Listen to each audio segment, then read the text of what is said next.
Good afternoon. Today is Monday, October 24th. Welcome to the weekly San Jose State football press conference with head coach Mike MacIntyre. This week, San Jose State on the road at Louisiana Tech for a Saturday contest. That's this Saturday, October 29th. The game is at 1 p.m. Pacific time, 3 p.m. local time in Reston, Louisiana, and it is available on the Spartan Radio Network.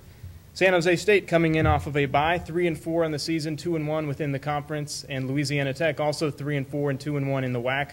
La Tech, however, coming in off of a win, 24-17 this past Saturday at Utah State. The game at Louisiana Tech this Saturday is Louisiana Tech's homecoming game. The coaches show this week will be Wednesday, the 26th of October. We're recording from noon to 1 here in downtown San Jose over at Original Joe's, and it will air on 1590 KLIV from 8 to 9 p.m. And a handful of notes to pass along. There's a special ticket promotion for next week's home game against Idaho. That's Saturday, November 5th. Ticketmaster.com is the place to go for the ticket special. San Jose State has a page on Ticketmaster.com, and you will be able to buy reserved seats for $28.27. You might wonder why the $28.27 price. It's in recognition of the Spartans' October 14th win against Hawaii, which the final score was 28-27. So again, Ticketmaster.com. Just go to the San Jose State page for that ticket special. And also, Duke Iheanacho has been nominated for the Geico Play of the Year. Voting is open right now, and this week only is your chance to vote for Duke. We encourage everyone to log on to Facebook.com/bestofcollegefootball to place a vote for Duke's play. He blocked a PAT against Hawaii on the homecoming game and then returned it for two crucial points in San Jose State's victory on homecoming night. Again, that's Facebook.com/bestofcollegefootball. Right now I'll bring in the head coach, Mike MacIntyre.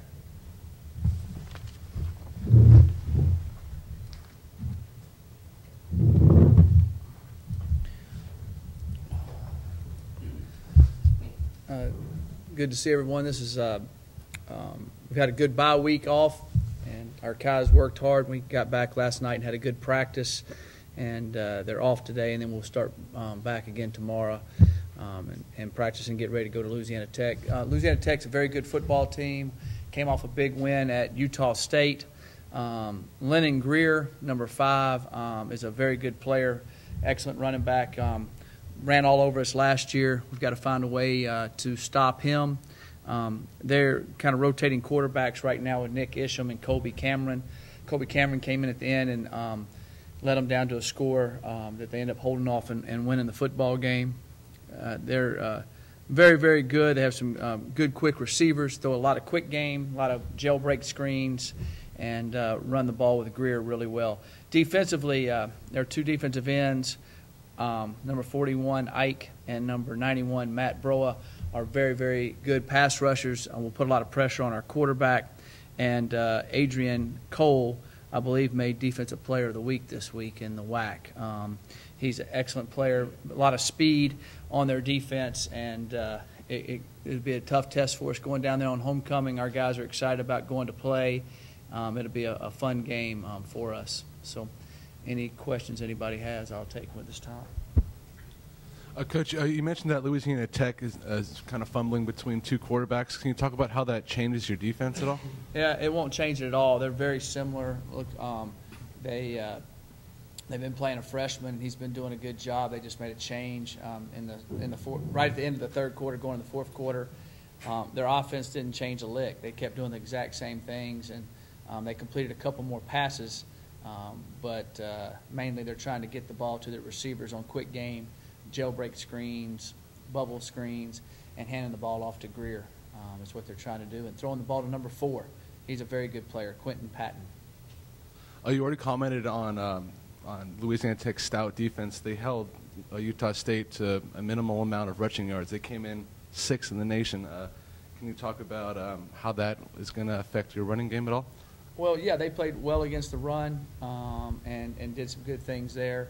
I think like they're a good football team. We'll keep doing the same things we've done, and hopefully, we're running the ball better. Rutley, another 2 weeks to get well, and I think that'll be a big factor for us. And the other running backs have been running good, so I think just a combination of what we can do. If we'll just hold on to the football, I think we'll be in good shape.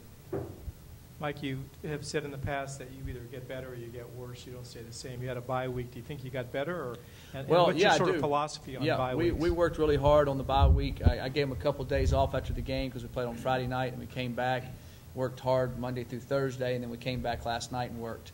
And our guys worked hard. We were in pads every day, and we were in pads last night. So we're trying to get more physical and get better at the little things that we need to improve on. So I felt like we did get better last week, and I think we'll got to get the speed of the game going again. That's a little bit what you worry about, being off a little bit when you get cranking back up. But I think we'll be in good shape there. You start looking at the opponent earlier than you would if you had a normal schedule, is that right? Yeah, we do, because you have a couple more days. We worked the first few days on things that Navy does offensively, because that's hard to prepare for their offense. And then the Wednesday and Thursday we worked on things that Louisiana Tech does, and then last night we worked on Louisiana Tech. So you get about 4 more days that you usually wouldn't have to work on the different things that you need to be prepared for. And can you talk about sort of the attitude of your guys last night coming back from a few days off, and did they seem to be ready to work again? Yeah, they were ready to work. They were excited. I thought they bounced around well out there and were motivated what was going on.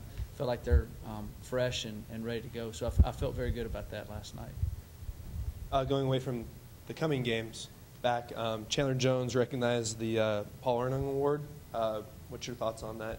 Well, Chandler is a phenomenal player. The Paul Horning Award is ability to make plays different ways. He made 3 touchdowns 3 different ways, and so he's very versatile. I call him he's just a tenacious warrior. He's a great, fierce competitor is what he does, and he really works hard, and excited about Chandler and what he has to do. On Saturday, Louisiana Tech ran a trick play for 45 yards. Yeah. Are you guys preparing for any of those Richie sort of Casey made a great throw. They run a reverse every game. They do a lot of bubble screens and stuff with the running back. The receivers kind of catch the ball behind the line of scrimmage, which gives you the ability to double throw it. And they'll also fake that and run the guys on vertical. So those are things we'll definitely have to work on. They're a very good perimeter football team. They look like they're in a pass mode all the time, but they'll hand the ball off quite a bit to the running back, kind of spreads you out. So we've got to be ready for all those scenarios. Coach, this week Duke's play from the Hawaii game was nominated for Geico Play of the Year. And your thoughts on how big that play was and sort of the memory that can carry out through the season? Oh, yeah, it was a gigantic play in the game. We had been moving the ball and doing things and kept shooting ourselves in the foot, and old momentum kind of turned. The old Mo turned, and when Travis Johnson came through and blocked the field goal, Coach Dahl did a good job of working on that during the week. We saw a ability to be able to squeeze a lineman through, and Travis did that and worked at it hard, blocked it, and then Duke is the scoop guy. He scooped it and took off running.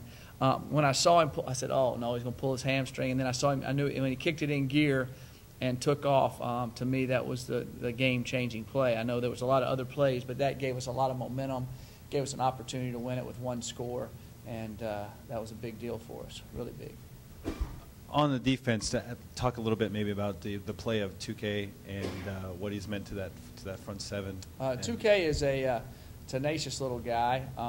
He's given us a lot of speed on the edge at linebacker, ability to cover a little bit, and he's a ferocious hitter. So I think he brings a lot to the table there, and plays with a lot of energy, a little Tasmanian devil, so to speak, and he plays with a lot of energy. Mike, the guys who were getting healthy last week, when did Duke start? When did he get back on the field for you?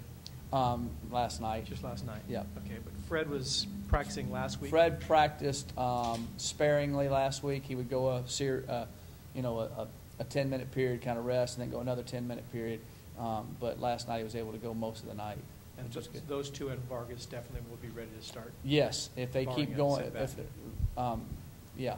Foreseeing no future setbacks. And so you're always concerned about when they go hard the next day. They were all feeling good today, so hopefully they'll be ready to go tomorrow. Sure. I'm interested in how coaches and players think about this stuff. From the outside, we'll look at your schedule and say, you need 3 more wins to become bowl eligible. Right. You've got only 2 home games, which means the math says you've got to win 1 road game. do you look at it that way, or I mean, I know there's a lot of one-at-a-time stuff, but do you say we got to get this Louisiana Tech game because that's going to pave the way for us to become bowl eligible, or how do you approach that? No, we truly, I know it's a cliche, but it's the truth. I look at every game. You've heard me say, I look at every single game as a season within itself. Whatever you have to do to win that game, whatever it is. And so that's how we look at this football game. And every kid on our team, I tell them every week, and they understand it, they all have a role. Well, this week's role might not be as big as next week's role. They might do something totally different on offense or defense. People get injured. You got to step in. So this week's role that each player has is critical for us to win this football game. And I think with our football team, there's no way we can look past anybody, look to anything. We just have to take it one play at a time, one game at a time. And that's what we're doing for this week. And we don't look ahead. Of course, people are telling the kids, if you win this, if you win that, well, which three we're going to win, which two are we going to lose? You can't do that. And so we need to make sure we would like to win all of them and be able to play on Thanksgiving weekend, hopefully for the WAC championship in a way. That's our goal. But we've got to start with this one first and go there. And I know Louisiana Tech's thinking the same exact way. It's a big game for them. And they whipped up on us last year, so they probably think they already got the W, so to speak. So hopefully we'll go down there and take care of business. Well, I sort of thought that's what you'd say, but let me ask you a different way. Before the season, when you looked at the schedule and you saw that you were playing 3 of your last 4 conference games on the road, does that seem like a daunting way to finish up, or were you happy that you had some chances to kind of get a head of steam going? Right. Well, when I looked at the schedule, I couldn't get past Andrew Luck and Stanford, to be honest with you, and they've kind of proved that. But you do look at the schedule and go, you wish you had more home games. I think anybody would say that. Everybody on our campus would say that because, number one, it's more tickets, it's more revenue. But with only 5 home games, the home games are critical. We barely let one get away that we should have got, and we should be 3-0 at home. And our goal is, you see our schedule's all up. We don't have a away schedule, and we have home schedule. It's critical to win at home. And so definitely going on the road, we've got to make up for one that we lost on the road. So somewhere if you look at it that way, somewhere we got to get one of these on the road to make up for that one. And then, because we're already up, so to speak, on the road. But we're looking at these conference games here as we roll along as really big for us. And every conference game is huge. Coach, which matchup is causing most concern, be it repeat that, I'm sorry. Which matchup is causing most concern? Was it your running game versus Louisiana Tech's run defense, or your offense versus, Louisiana Tech's passing game? The biggest matchup, if you watched the game last year, is the stop number 5. He ran all around us, through us, by us. He did anything he wanted to, and I'm pretty sure he's sitting in his dorm room today. Can't wait till we show up. And so we've got to be able to stop number 5, and then also stop number 4. He's really good. Patton does a lot of big plays for him. Very good football player. And then defensively, to me, their 2 pass rushers can create havoc and cause turnovers, 41 and 91. Mike, number 5, Lennon Creer, the running back, Yes. had 252 yards. I know you know that. What does he do? What makes him effective?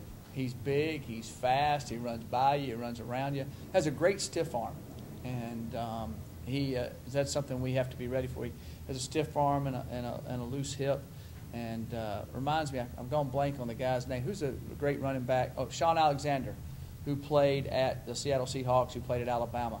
Remember how Sean would kind of, you go, they got him, and he kind of just scoot away with that stiff arm and that slip. That's what Greer does all the time. And that's something we've been working on and trying to simulate in practice, and our scout guys have been trying to simulate it. And to me, he has speed. When he gets to the outside, he can roll for a big guy. And I think he's just a very good football player. He has not piled up big yardage in any games recently. I think he had one real good game early. Right. Well, he didn't pile up a lot of big yardage until he played us last year. And then he piled up against us, and then the next week he had a big game, and he kind of got rolling at the end of the year. So we've got to keep him from getting going. All right. Well, thank you very much. Appreciate it.